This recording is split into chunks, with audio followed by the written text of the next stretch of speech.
नमस्कार, जय महाराष्ट्र. मी डॉक्टर अनिल फळे. राजकीय भोंदूगिरी कशी करावी याचं एक नवीन उदाहरण महाराष्ट्रासमोर आता आलेलं आहे. महाराष्ट्राच्या विधिमंडळाच्या अधिवेशनामध्ये सर्वाधिक आज जो विषय गाजला तो म्हणजे सातारा जिल्हा परिषद अध्यक्षपदाची निवडणूक. लोटस ऑपरेशन करून भारतीय जनता पार्टीने जिंकलेली. आणि मग उपमुख्यमंत्री एकनाथ शिंदे यांनी हा लोकशाहीचा खून आहे, महाराष्ट्राच्या राजकीय इतिहासामध्ये असं कधीच घडलेलं नाही, अशा शब्दामध्ये मुख्यमंत्री देवेंद्र फडणवीस त्यांच्या शेजारीच बसलेले असताना थेट निशाणा साधलेला आहे. आणि मुख्यमंत्री यांनी आता आपण चौकशी करू असं करून सावरण्याचा केविलवाना प्रयत्न केलेला आहे. परंतु जी भारतीय जनता पार्टीची जी महत्वाकांक्षा जी आहे, 100% भाजप, 2029च्या निवडणुकीमध्ये त्याची सुरुवात त्यांनी केलेली आहे. दोन्ही कुबड्या निकामी करायचं ठरवलेलं आहे आणि ते कसं ते आपण या व्हिडिओमध्ये समजावून घेणार आहोत. आणि उदाहरण म्हणून जिल्हा परिषद अध्यक्षपद हे आहे. आता बघा, पृथ्वीराज चव्हाण महाराष्ट्राचे माजी मुख्यमंत्री, त्यांनी एक एक्सवर पोस्ट टाकलेली आहे. यशवंतराव चव्हाणांचे विचार, त्यांची राजकीय संस्कृती याला पूर्ण तिलांजली कशी देण्यात आलेली आहे आणि हे काय घडतंय असं त्यांनी प्रश्न विचारलेला आहे. आता सत्तेचं गणित, आम्ही कूटनीती करतोय, राजकारणामध्ये कसं क्षम्य आहे, आम्ही संन्याशाची वस्त्रे परिधान करून आलेलो नाही, आम्ही राजकारण करतो म्हणून आम्हाला सब कुछ माफ आहे असं देवेंद्र फडणवीस वारंवार बोलत त्यांनी शिवसेना फोडली, राष्ट्रवादी फोडली. आता त्या दोन्ही पक्षांना त्यांनी फोडलेलं नाही तर त्यांच्या वर्मी घाव घातलेला आहे सातारा जिल्हा परिषद अध्यक्षपदाच्या निवडणुकीमध्ये. मनी पॉवर, मसल पॉवर सगळं वापरलेलं आहे आणि सत्तेचा गैरवापर देखील केलेला आहे. तो कसा, याविषयी आपण थेट विश्लेषण करतोय. दर्शकांना विनंती की चॅनल सबस्क्राईब करावं, सबस्क्राईबचं बटन दाबावं आणि आपली प्रतिक्रिया बिनधास्तपणे नोंदवावी. एक तटस्थ भूमिकेतून स्वतंत्र पत्रकारिता म्हणून सर्वसामान्यांच्या दृष्टिकोनातून आपण चर्चा करत असतो. आपण जे काही भारतीय जनता पार्टीच्या राजकीय भोंदूगिरी संबंधी असा जो उल्लेख करतोय थेट, त्याला कारण त्यांच्यावर झालेले आरोप आणि त्यांनी केलेली वर्तणूक, राजकीय वर्तणूक. आता बघा, तुषार दोशी नावाचे साताऱ्याचे पोलीस अधीक्षक आहेत. हे पोलीस अधीक्षक जालना जिल्ह्यामध्ये होते. केव्हा होते? ज्या वेळेला अंतरवाली सराटीमध्ये हरिपाठ म्हणणाऱ्या त्या भगिनींवर लाठ्या त्यांनी मारल्या, पोलिसांनी गोळीबार केला, छर्रे उडवले, ते या तुषार दोशी यांच्या आदेशामुळे. आणि हे तुषार दोशी आता वर्षभरापासून सातारा जिल्ह्याचे पोलीस अधीक्षक आहे. मग हा माणूस, हा रेल्वे मधला माणूस, रेल्वे मधला अधिकारी, हा IPS झालेला आणि आता तो आपल्या उरावर आणून बसवला म्हणून खंत व्यक्त केली ती साताऱ्याचे पालकमंत्री शंभूराज देसाई यांनी. का व्यक्त केली, असं का म्हणावं लागलं त्यांना? कारण की जिल्हा परिषद अध्यक्षाची ज्या वेळेला निवडणूक होती त्या इमारतीमध्ये 4थ्या मजल्यावर ज्या वेळेला शंभूराज देसाई आपल्या 2 सदस्यांना घेऊन मतदानासाठी रवाना होत होते, म्हणजे ते काही मतदान जिथे चालू आहे तिथं जात नव्हते, तिथं प्रवेश करत नव्हते. त्यांचा हेतू एवढाच होता की हे जे आपले 2 सदस्य आहेत जिल्हा परिषदेचे, त्यांना मतदानाला जाऊ दिलं, म्हणजे त्यांना पाठवलं गेलं पाहिजे. परंतु तुषार दोशी हे आपल्या सगळ्या सहकाऱ्यांसह अंगावर आले, नुसते अंगावर आले नाही पालकमंत्र्याच्या, तर काय केलं, त्यांचं बकोट पकडलं, त्यांना कमरेला आवळलं, त्यांच्या दोन्ही बाजूला त्यांच्या एकदम 100 पोलीस तुटून पडले आणि त्यामुळे झटापट झाली, त्याच्यामध्ये जखमी झाले शंभूराज देसाई, त्यांच्या हाताला बँडेज करावं लागलं. आणि आजही माझं अंग कसं कळवळतंय असं कळवळून बोलले शंभूराज देसाई विधान परिषदेच्या सभागृहात. आणि त्यावेळेला सभापती म्हणून उपसभापती नीलम गोरे ह्या तिथं बसलेल्या होत्या. आता त्या शिवसेनेच्या, आणि शिवसेनेचा मंत्री ज्याला मार बसलेला आहे, ज्याला चोपलेलं आहे पोलिसांनी, म्हणजे भारतीय जनता पार्टीकडे जे गृह खातं आहे त्या गृह खात्याचा घरगडी असल्यासारखा जो वागतोय, अशा तुषार जोशींनी हे केलेलं आहे. आणि मग नीलम गोरे यांनी त्या आपल्या पदाचा मान राखत त्यांनी असं म्हटलं की आमदार जे बोलतात सभागृहामध्ये ते खरं असतं, ते आपल्याला मान्य करावं लागतं. आणि आता तर मंत्रीच बोलतोय त्याच्यामुळे ते खरंच आहे असं मानून मी सरकारला निर्देश देते की तुषार जोशी यांना त्यांच्या पदावरून निलंबित करावं, असे निर्देश देऊन टाकले ते. आता तो त्यांना किती अधिकार आहे वगैरे वगैरे ते सगळं भाग वेगळा आहे. मग नीलम गोरे तुम्हाला अधिकार काय, हे तिथेच विचारलं. कुणी विचारलं? जयकुमार गोरे, जे ग्राम विकास मंत्री आहेत आणि मुख्यमंत्री देवेंद्र फडणवीस यांचे खासम खास आहेत. त्यांनी विचारलं की तुम्हाला हे असं IPS अधिकाऱ्याला असं लगेच निलंबित करण्याचा निर्देश देण्याचा अधिकार आहे का, असा प्रश्न त्यांनी विचारला. आता जे तुषार जोशी नेहमी अनेक प्रकरणांमध्ये गाजले, जसे संपदा मुंडे आत्महत्या प्रकरणामध्ये ते गाजले. त्यांनी कसं ते राजे निंबाळकर यांना वगैरे काय ते सगळं महाराष्ट्राने पाहिलेलं आहे.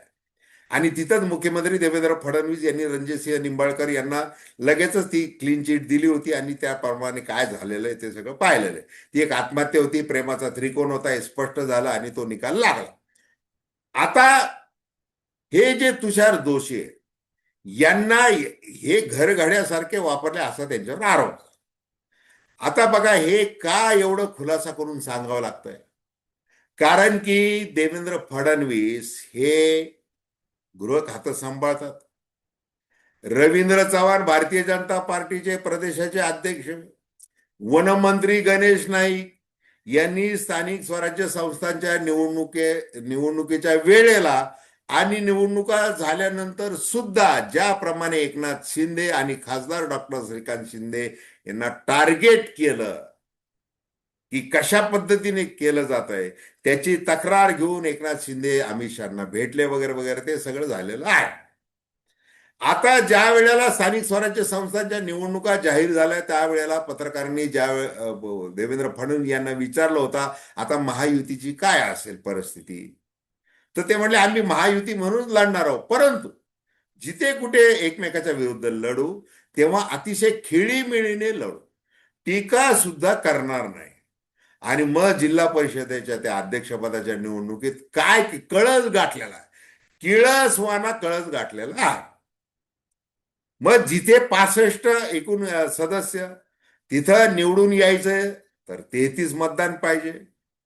मग 33, मग आपले भारतीय जनता पार्टीचे किती आलेले आहेत, 27 आलेले आहेत. म्हणजे आपल्याला 6 अजून जिल्हा परिषदेचे सदस्य पाहिजे, तर आपण बहुमत तिथं सिद्ध करू शकतो, आपण निवडून येऊ शकतो. मग सुरुवातीपासून खेळली गेली. महेश शिंदे कोरेगावचे आमदार, त्यांच्या पत्नी डॉक्टर प्रिया शिंदे या ओबीसी नसताना ओबीसीहून प्रमाणपत्र घेतलं त्यांनी, असा आरोप शशिकांत शिंदे यांनी केलेला आहे. त्यांना उभं केलं आणि निवडून आणलं. मग त्यासाठी काय करावं लागलं, म्हणजे पैसा कसा वापरला गेला, हे 27 आपले जिल्हा परिषदचे सदस्य त्यांना उटीला नेऊन ठेवलं, उटी दक्षिणेमध्ये नेऊन ठेवलं, त्यांची सरबराई केली महिनाभर. त्याच्यानंतर त्यांनी इकडं आणलं, मग ते महाबळेश्वर हॉटेल वगैरे काय ते सगळं झालं प्रकार. आणि त्याला उत्तर म्हणून हे काही कमी नाही, इकडे काय रसद कुणाकडेच कमी नाही, लक्षात घ्या. आणि उपमुख्यमंत्री एकनाथ शिंदे यांच्याकडे तर अजिबात नाही. मग त्यांनी काय केलं की आपलं होम डिस्ट्रिक्ट आहे आणि इथं आपला जर रुतबा गाजवता आला नाही आपल्याला, तर आपण कशाला एकनाथ शिंदे म्हणून घ्यायचं. त्यांनी सुरुवातीपासून ठरवलं की भारतीय जनता पार्टीला इथं हिसका दाखवायचा. मग त्यांनी आपले 20 सदस्य निवडून आणले. तिकडे राष्ट्रवादी काँग्रेस, म्हणजे राष्ट्रवादी काँग्रेस, दोन्ही राष्ट्रवादी काँग्रेसची तिकडे युती झालेली, आणि नुसती युती नाही तर त्यांनी घड्याळाच्या चिन्हावरच सगळे निवडून आणले. ते त्यांचे निवडून आणले. 15 जवळपास निवडून आणले. नाही, 15 यांचे आणि 20 त्यांचे, असे निवडून आणले त्यांनी. मग आता ते झाले 35. मग आता करणार काय? निवडून यायला ते म्हणजे यांचा सहज अध्यक्ष होऊ शकतो, अशी परिस्थिती होती. परंतु तसं होऊ द्यायचं होतं का? तसं होऊ द्यायचं नाही. महिना, दीड महिना, 2 महिने ते खेळ चाललेला होता. मान खटाव इकडं तिकडं सगळे, कोणता जिल्हा परिषद सदस्य, हे सगळं चाललेलं होतं.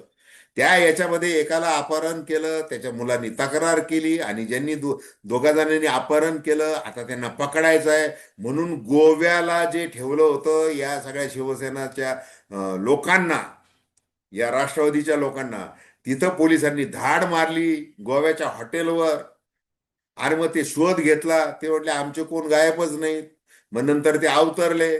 मग ते महाबळेश्वरला भेटले. मग त्या शंभूराज देसाई यांना, त्यांना त्या दोघांना गाडीमध्ये टाकलं. ते ज्यांच्यावर आरोप आहे पोलीस पकडतील, काहीतरी करतील, गोंधळ घालतील या दृष्टीने. आणि त्यांनी ते करून दाखवलं म्हणत, असं ते 4थ्या मजल्यावर आणलं. तर तिथं या तुषार दोषींनी सगळा डाव फिसकटून टाकला शंभूराज देसाई यांना. काय केलं? त्या 2 सदस्यांना हिसकावून घेतलं, त्यांना खाली नेलं, लांब नेलं, त्यांना मतदान करूच दिलं नाही.